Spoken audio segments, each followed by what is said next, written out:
Very good evening to all of you. कैसे हैं आप सभी? उम्मीद है कि सभी बहुत अच्छे होंगे और ईश्वर से प्रार्थना करता हूं कि आप हमेशा स्वस्थ रहें, हंसते रहें और नरेंद्र धाकड़ यूट्यूब चैनल पर इंग्लिश सीखते रहें और सीखने के साथ साथ इंग्लिश बोलते भी रहें।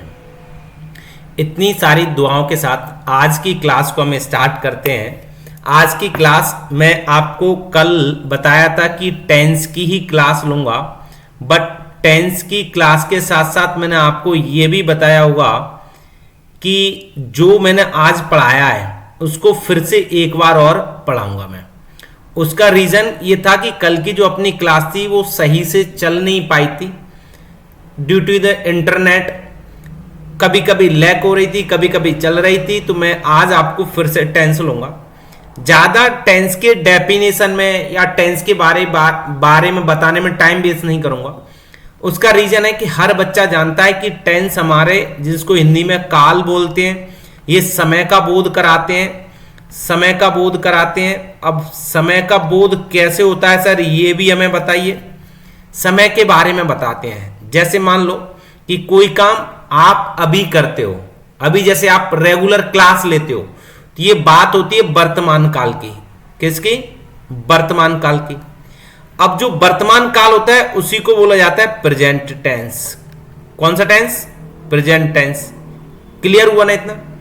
अब कभी कभी क्या होता है कि आपने कोई काम कर लिया और करने के बाद अब आप उस काम के बारे में बताना चाहते हैं। याद रखना, करने के बाद, तो यहां पर वो आपका भूतकाल का काम कहलाएगा, बीते हुए समय का काम। इसको आप बोल सकते हो बीते हुए समय का काम, बीते हुए समय का। इसको बोलते हैं पास्ट टेंस। याद रखना, पास्ट टेंस। अब यहां पर कभी कभी क्या होता है कि तुम जो करने वाले हो, मोस्टली, कभी कभी तो मैं नहीं कहूंगा मोस्टली, हम जो करने वाले हैं ना उसके बारे में पहले ही बता देते हैं। जैसे मैं कलेक्टर बनूंगा, करने वाला हूं ना मैं, कलेक्टर की तैयारी बता दूंगा, लेकिन मैं कलेक्टर बनूंगा। याद रखना, मैं इंग्लिश बोलूंगा, अब करने वाले हैं लेकिन पहले ही बता देते हैं, तो उसको बोलते हैं भविष्य काल। और भविष्य काल को याद रखना इंग्लिश में फ्यूचर टेंस के नाम से जाना जाता है। कौन सा टेंस? फ्यूचर। तो प्रेजेंट, पास्ट और फ्यूचर, हम तीनों टेंसों के बारे में आज पढ़ने वाले हैं। याद रखना, आज मीन्स आज से मैं शुरू करने वाला हूं। जितने भी बच्चे लाइव आ गए ना, आप सबसे पहले वीडियो को शेयर करो, एटलीस्ट 2% फॉर ईच लाइव। जितने भी बच्चे लाइव है ना, 2 व्यक्तियों को तो शेयर कर लो यार, क्योंकि आप शेयर नहीं करोगे ना तो लोगों को पता नहीं लगेगा कि नरेंद्र धाकड़ यूट्यूब चैनल पर फ्री ऑफ कॉस्ट बिना 1 रुपया लिए इंग्लिश सिखाई जा रही है। वो भी इतनी बढ़िया इंग्लिश जहां से लोग इंग्लिश बोलना सीख भी रहे हैं। और अगर आपसे लोग कहें कि फ्री ऑफ कॉस्ट कोई नहीं सिखाता, तो बोलना कि आप जाकर देखो चैनल पर लाइव, पहले की 100 वीडियो पड़ी हुई हैं और अब 60 वीडियो आ रही हैं। ऐसे ही वीडियो आती रहेंगी।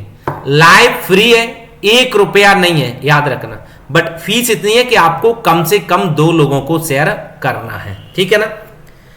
अब मैं बात करता हूं, जो 3 टेंस की मैं बात कर रहा हूं, प्रेजेंट, पास्ट और फ्यूचर। सबसे पहले वर्तमान काल या प्रेजेंट टेंस के बारे में मैं आपको पढ़ाऊंगा।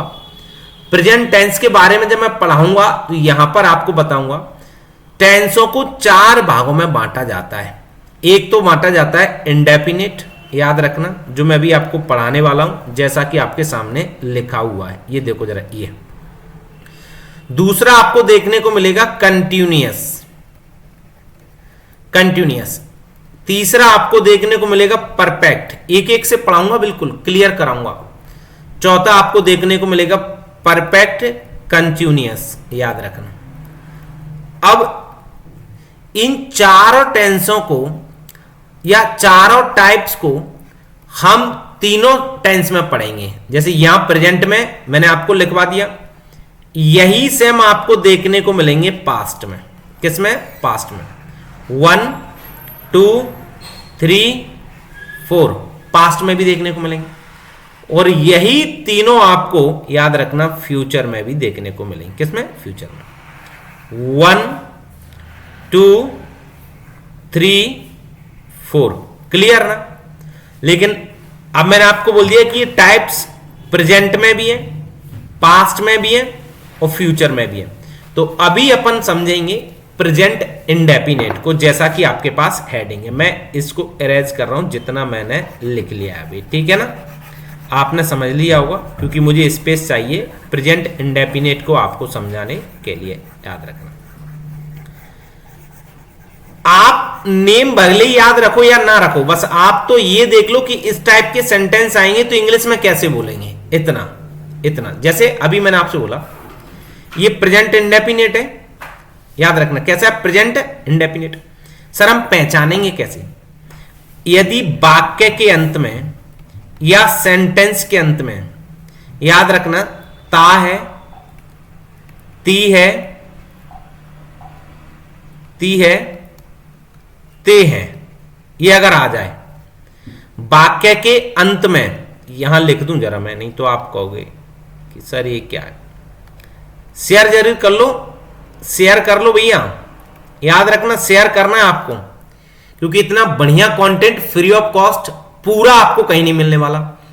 पूरे YouTube के इतिहास का एक YouTube ऐसा चैनल बता दो जिस पर फ्री ऑफ कॉस्ट पढ़ाया जा रहा हो और वो ये नहीं कहता हो कि मेरा कोर्स खरीद लो, 500 का खरीद लो, 200 का खरीद लो, 2000 का खरीद लो, 5000 का खरीद लो, ये ना कहता हो। मात्र एक ही चैनल है, वो है मिस्टर नरेंद्र धाकड़ का यूट्यूब चैनल, जो आपको फ्री ऑफ कॉस्ट पढ़ा रहा है। जिद एक ही है कि मिडिल क्लास फैमिली के जो बच्चे हैं उनकी औकात बदलनी है, बस हायर लेवल बनाना है उनको, हायर लेवल स्टूडेंट, बहुत अच्छे स्टूडेंट बनाना है। देखो सर ठीक है, हम यहां इसको पहचान लेंगे कि ये प्रेजेंट का वाक्य है और प्रेजेंट में भी इंडेफिनिट का वाक्य है। वाक्य के अंत में क्या आएगा? ता है, ती है और ते है। जैसे वह मार्केट जाती है, समझ गए प्रेजेंट इंडेफिनिट का है। वह स्कूल जाता है, समझ गए सर ताए आ गया, प्रेजेंट इंडेफिनिट का है। क्लियर हुआ कि नहीं हुआ? अब याद रखना, जब भी आप प्रेजेंट इंडेफिनिट का वाक्य बनाओगे तो यहां पर आता है आपका मेन वर्ब। या तो वर्ब का फर्स्ट फॉर्म आएगा या फिर याद रखना वर्ब के फर्स्ट फॉर्म में एस या ई एस लगेगा। अब आप बोलोगे सर क्या? जब सब्जेक्ट सिंगुलर हो, थोड़ा सा समझने का प्रयास करना है यहां। जब सब्जेक्ट आपका सिंगुलर हो तो वर्ब की फर्स्ट फॉर्म में एस या ई एस लगेगा। क्लियर हुआ क्या? जब सब्जेक्ट सिंगुलर हो तो वर्ब की फर्स्ट फॉर्म में एस या ई एस लगेगा।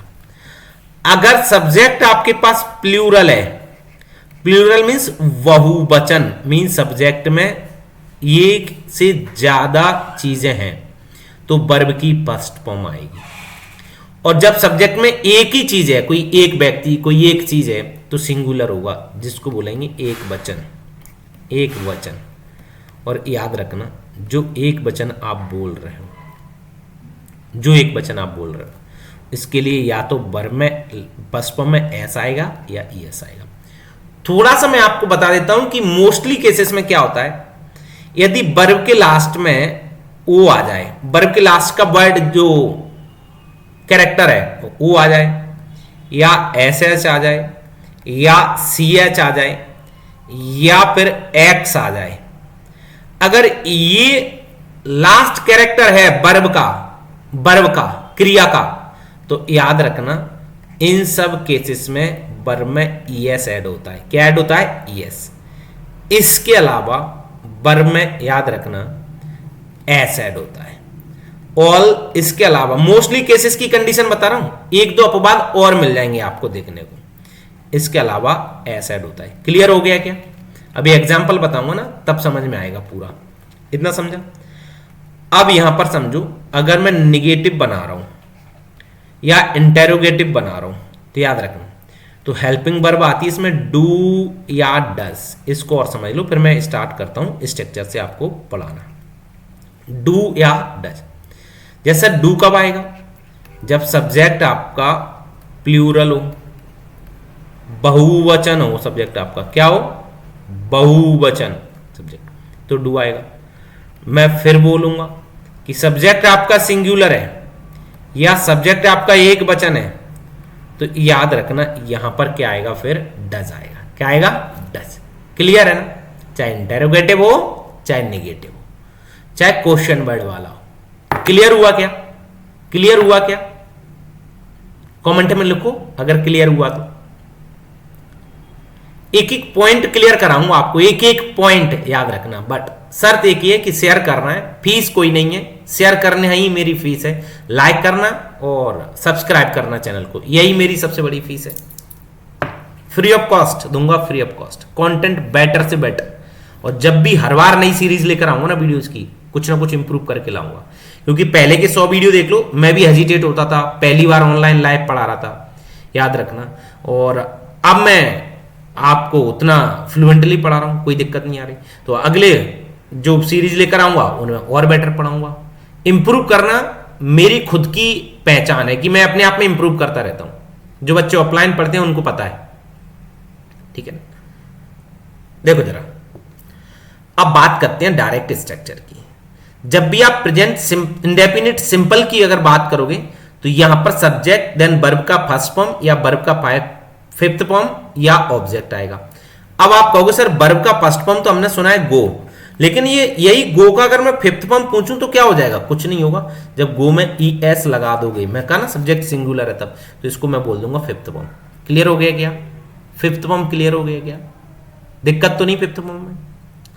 मुझे दिक्कत है भाई, क्या शेयर नहीं करते हो आप? शेयर कर दो बस, मेरी समस्या का समाधान हो जाएगा।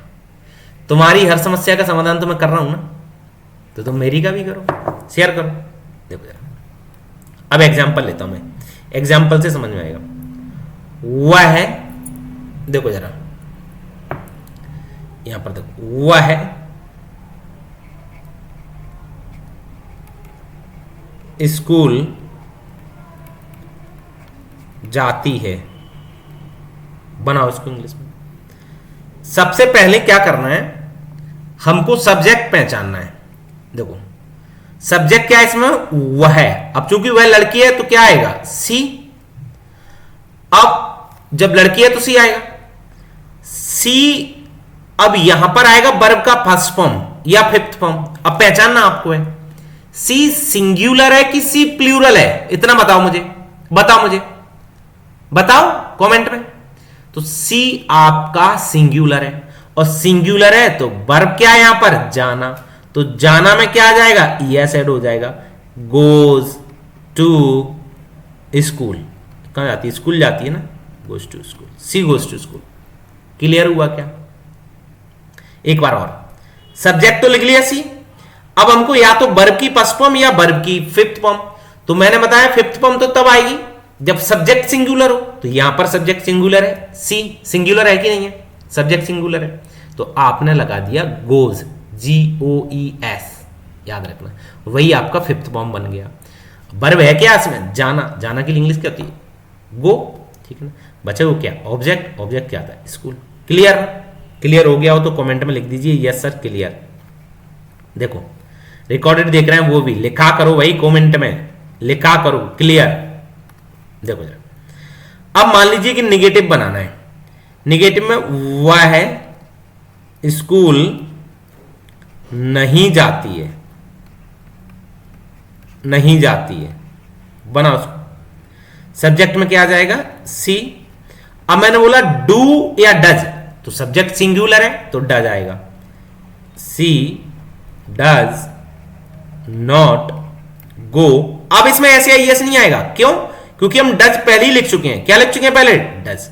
तो गो टू स्कूल। क्लियर है ना?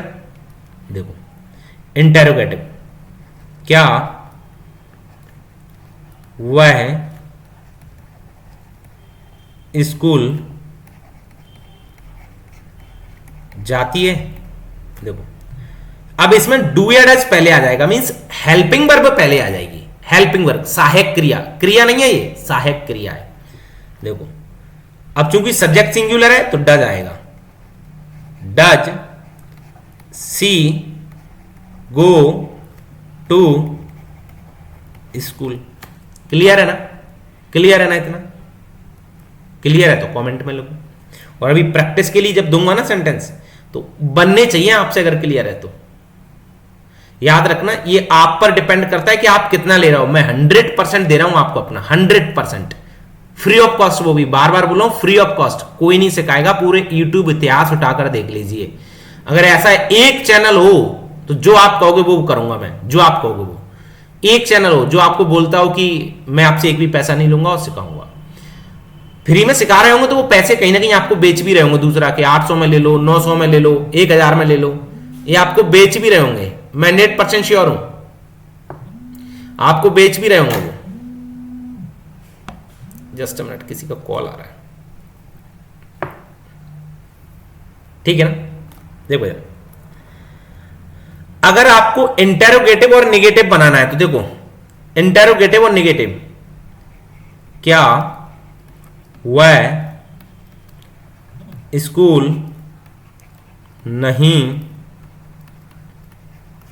जाती है? देखो जरा, क्या वह स्कूल नहीं जाती है? तो आप सबसे पहले यहां पर देखो, स्ट्रक्चर देखना, स्ट्रक्चर क्या लगाएंगे? Does, subject she, not, not लिखो, वर्ब का past form V1, does she not go, then object to school. क्या वह स्कूल नहीं जाती है? क्या प्रॉब्लम है इसमें? अभी यहां से WH फैमिली का वर्ड अगर आ जाए तो सबसे पहले उसको लिखा जाएगा, जैसे वाई स्कूल क्यों क्यों जाती है। देखना जरा, अब जब आप इसको लिखोगे हम तो सबसे पहले क्यों आएगा, क्योंकि WH फैमिली का वर्ड है। अकॉर्डिंग टू स्ट्रक्चर पर जाओ, क्योंकि इंग्लिश होती है वाई। अब चूंकि सिंगुलर है वर्ब, सॉरी सब्जेक्ट, तो यहां पर क्या आएगा? Does, why does, then subject she go to school. अब बताओ स्ट्रक्चर क्लियर हुआ क्या? चाहे वो सिंपल हो, चाहे वो नेगेटिव हो, चाहे वो इंटेरोगेटिव हो, चाहे वो इंटेरोगेटिव नेगेटिव हो, चाहे वो क्वेश्चन वर्ड वाला हो। जैसे एक एग्जांपल मैं आपके सामने बोल रहा हूं, मैं पढ़ाता हूं, आई टीच। मैं नहीं पढ़ाता हूं, आई डू नॉट टीच। क्या मैं पढ़ाता हूं? Do I teach. क्या मैं नहीं पढ़ाता हूं? Do I not teach. मैं क्यों नहीं पढ़ाता हूं? Why do I not teach. Clear ना? क्लियर ना? बोलना आपको ऐसे ही है। अब प्रैक्टिस के लिए जो सेंटेंस दे रहा हूं ना, बनने चाहिए आपसे। प्रैक्टिस के लिए जो दे रहा हूं वो याद रखना, क्योंकि मैंने स्ट्रक्चर क्लियर कर दिया आपके सामने। देखो जरा, वर्ड मीनिंग मैं बता दूंगा। जैसे पहले ही है आपका वर्ब है, इसमें जानना, मैं लिख रहा हूं इधर जानना, इसके लिए इंग्लिश होती है नो, KNOW। फिर बोलना, देखो जरा, बोलना यहां बोलता है होगा ना, बोलना, बोलना होता है स्पीक। आराम आराम से पढ़ना है हमको, आराम आराम से, क्योंकि तवा जितना देर में गर्म होता है ना, उतनी देर में ही ठंडा होता है। जितना आराम से सीखोगे, अच्छे से सीखोगे, दिल में बिठाओगे, तो उतनी देर में भूलोगे। भूलोगे ही नहीं फिर कभी जीवन में, याद रखना, कभी नहीं भूलोगे जीवन में। देखो जरा, आज बड़े कॉल आ रहे हैं, मैं समझ नहीं पा रहा, क्योंकि अभी मैं अगर कॉल उठा लूंगा तो मैं कैमरा मेरा पूरा मोबाइल से चलता है, बहुत बड़ा सेटअप नहीं है अपना, मोबाइल का कैमरा यूज करता हूँ, लैपटॉप पे आपको पढ़ाता हूँ, तो डिस्टरबेंस होता है। फिर भी कॉल आ रहा है, कोई दिक्कत नहीं। देखो जरा, मैं वहां नहीं रहता हूं। अब मैं वहां नहीं रहता हूं तो रहना होता है लिव, रहना, रहना क्या होता है? लिव। याद रखना, क्लियर हो गया ना वर्ड मीनिंग सारे ये? और सबकी सब वर्ब है, सबकी सब वर्ब है। अब पहले ये और सुन लो, वर्ब होता क्या है?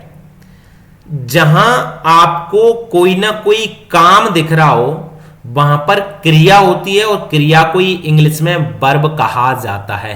एक बार और, जहां पर आपको कोई काम दिख रहा हो उस काम को ही क्रिया कहा जाता है और क्रिया को इंग्लिश में वर्ब कहा जाता है। क्लियर ना? जैसे मैं पढ़ा रहा हूं, काम हो रहा है, अभी काम हो रहा है ना, और काम हो रहा है तो पढ़ाना वर्ब है। मैं हंस रहा हूं तो काम हो रहा है, हंसना वर्ब है। वैसे तो आप थोड़ा सा, मैं आपसे कहूंगा, ज्यादा तो बिलीव नहीं करोगे उस पर, कि जब अंत में ना आ जाए वर्ड के तो समझ जाना वर्ब है। कम बिलीव करना इस पर, फुल नहीं, याद रखना, ठीक है ना? खाना पीना, सोना, जागना, भागना, दौड़ना, लड़ना, रोना, सब क्रिया है, ठीक है ना? ठीक है ना? कर दो ना यार शेयर। या आप 1 to 1 दुश्मनी हम लोगों की, आप मेहनत करते जाओ बट हम शेयर नहीं करेंगे। कसम खा रखी हमने, हम शेयर नहीं करेंगे, आप मेहनत करो बस हमारे लिए। ऐसा है? या दूसरे लोगों से जेलस रखते हो, उनको सीखने नहीं देना चाहते हो? बताओ आप। भैया जेलस किसी से नहीं रखनी अपन को, सबको सिखाना है, फ्री ऑफ कॉस्ट सिखाना है। खासकर गांव का बच्चा, छोटे शहर का बच्चा, भेज दो यार, हाथ जोड़ के विनती है मेरी। जो बच्चा इंग्लिश से वंचित है ना, बहुत इंटेलिजेंट है बट इंग्लिश से वंचित है, तो भेज दो उसको ये लिंक कि भैया दीदी ये आपके लिए लिंक है, आप इससे पढ़ लो, ठीक है ना? करो प्रैक्टिस, आ जाओ। मैं उसे जानता हूं, सब्जेक्ट क्या है? आई। अब चूंकि यहां पर ऐसे आई एस नहीं आएगा, क्यों? क्योंकि आई आपका प्लूरल में काउंट होता है। आई नो हर, अगर लड़की है तो हर और लड़का है तो हिज। क्लियर? वह केवल अंग्रेजी बोलता है। ही स्पीक्स, अब चूंकि स्पीक्स इसलिए आएगा क्योंकि सिंगुलर है subject. He speaks English, English only, केवल के लिए ओनली लगा लो। मैं वहां नहीं रहता हूं। I do not live there. बताओ किसी प्रकार की कोई प्रॉब्लम? बताओ, नहीं ना? ठीक है, देखो जरा। क्या सर अंग्रेजी पढ़ाते हैं? तो पढ़ाना होता है टीच, पढ़ाना होता है टीच। जो वर्ड मीनिंग नहीं है वो पूछ लिया करो, मैं बता दिया करूंगा आपको। वह मेरी बात नहीं सुनता, सुनना होता है लिसन।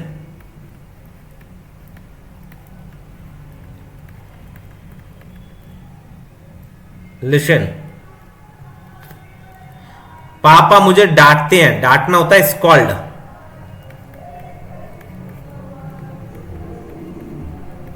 ठीक है ना?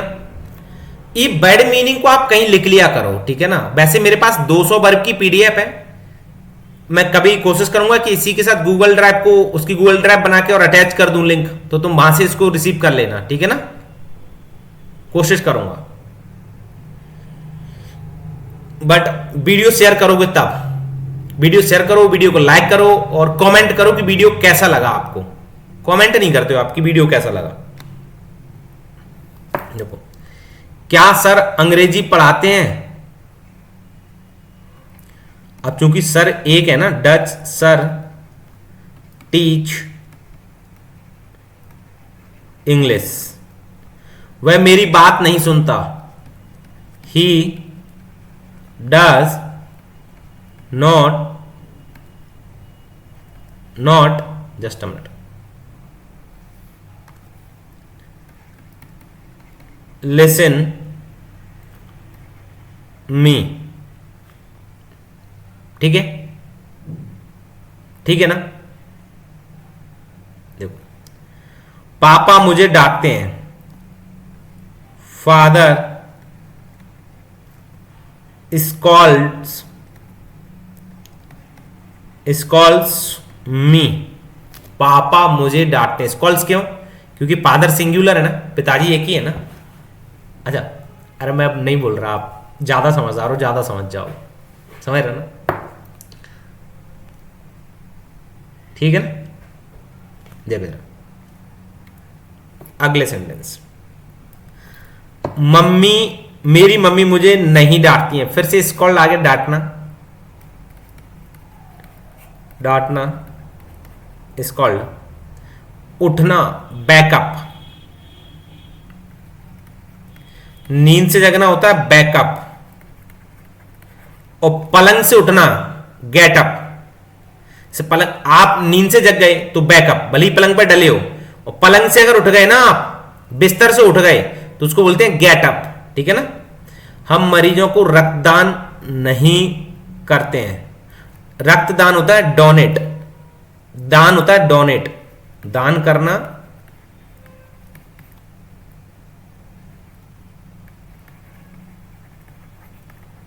डोनेट, ठीक है ना। देखो जरा, मेरी मम्मी मुझे नहीं डांटती हैं। My mother does not scold me. वह 8 बजे उठता है। ही wakes up at 8 AM। सुबह 8 बजे उठता है, या 8 o'clock लिख लो, क्योंकि सुबह शाम नहीं लिखा उसमें, तो o'clock कर लो, कोई बात नहीं, o'clock, ठीक है ना। हम मरीजों को रक्तदान नहीं करते हैं। We do not donate blood to patient, ठीक है ना, या फॉर पेशेंट, एक ही बात हो जाएगी, ठीक है। याद रखना, आज मैंने आपको प्रेजेंट इंडेफिनिट पढ़ाया। अभी आपको जो कल पढ़ाया था उसको मैंने एक ब्रीफ अच्छे से समझा दिया है। आज की वीडियो में उतना ही। आज मैं ये वीडियो स्ट्रीम कर रहा था, क्योंकि जब वीडियो रिकॉर्ड की थी मैंने दोपहर में की थी, बट आपके लिए स्ट्रीम की है। बट कल लाइव आऊंगा। कल आपको राइट टाइम 7 बजे क्लास में आना है, और डेली लाइव आऊंगा। कभी आज संडे भी था, मुझे कहीं बाहर भी जाना था, तो मैंने रिकॉर्ड करके स्ट्रीम पर लगा दी, ठीक है ना। बट आप पढ़ते रहिए, सीखते रहिए यार, हमारा मेन पर्पज है सीखना, ठीक है ना। Good night, bye bye, take care, sweet dreams.